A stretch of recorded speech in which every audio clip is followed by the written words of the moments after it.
मशीनों की चालू हालत और मशीनें जो खराब है वो कब से खराब है। पहली बात तो माननीय मंत्री जी ने जवाब ही अधूरा दिया था और जवाब के कॉलम में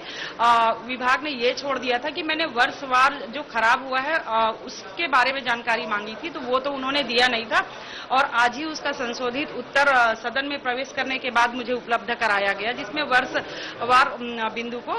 इंडिकेट किया गया था। और उन्होंने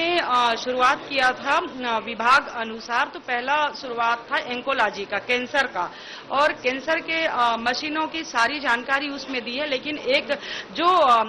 मानव के शरीर में कैंसर कितने हैं और कहां पर है इसकी जानकारी एक मशीन जो टेस्ट करती है, जिसको हम कहते हैं पीईटी, पेट मशीन, पेट स्कैन मशीन, उसका कहीं पर उल्लेख नहीं किया गया है। और ये 2 साल से काफी चर्चा में है, मीडिया के माध्यम से बहुत इस पर प्रश्न उठाए जाते हैं कि छत्तीसगढ़ का सबसे बड़ा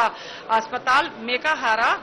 जिसमें पूरे छत्तीसगढ़ भर के मरीज आते हैं, जो एक सरकारी अस्पताल है और उसमें कैंसर जैसे टेस्ट करने के मशीन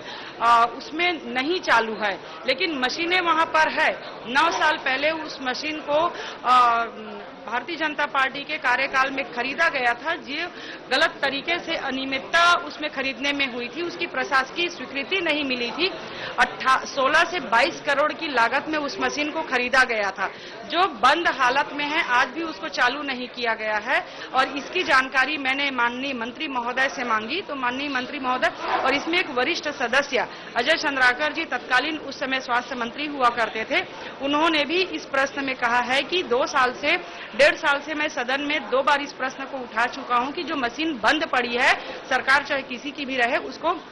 चालू किया जाए तत्काल, ताकि छत्तीसगढ़ के मानव जो बीमार होकर गंभीर रूप से आते हैं, जो सरकारी संस्था का लाभ लेना चाहते हैं, प्राइवेट अस्पतालों में न जाके उनको बहुत फीस देनी पड़ती है, सरकारी अस्पतालों में उनको सुविधा मिल जाए, इसलिए आवाज उठाई जाती है। माननीय मंत्री जी ने इस पर कोई जवाब नहीं दिया है कि वो कब चालू होगी वो मशीन, लेकिन जितनी भी मशीनें 161 मशीनों का उन्होंने उल्लेख किया है, जिसमें 111 मशीन चालू हालत में बताया, 50 मशीन को बंद बताया है। चूंकि ये अस्पताल होता है, इसका कोई सब्स्टिट्यूट नहीं होता है अस्पताल के उपकरणों का, और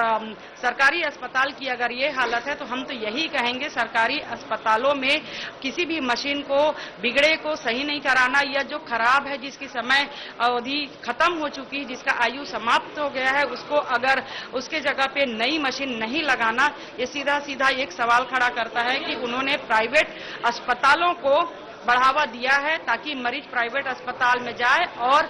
ज्यादा से ज्यादा पैसे देके अपने बीमारियों का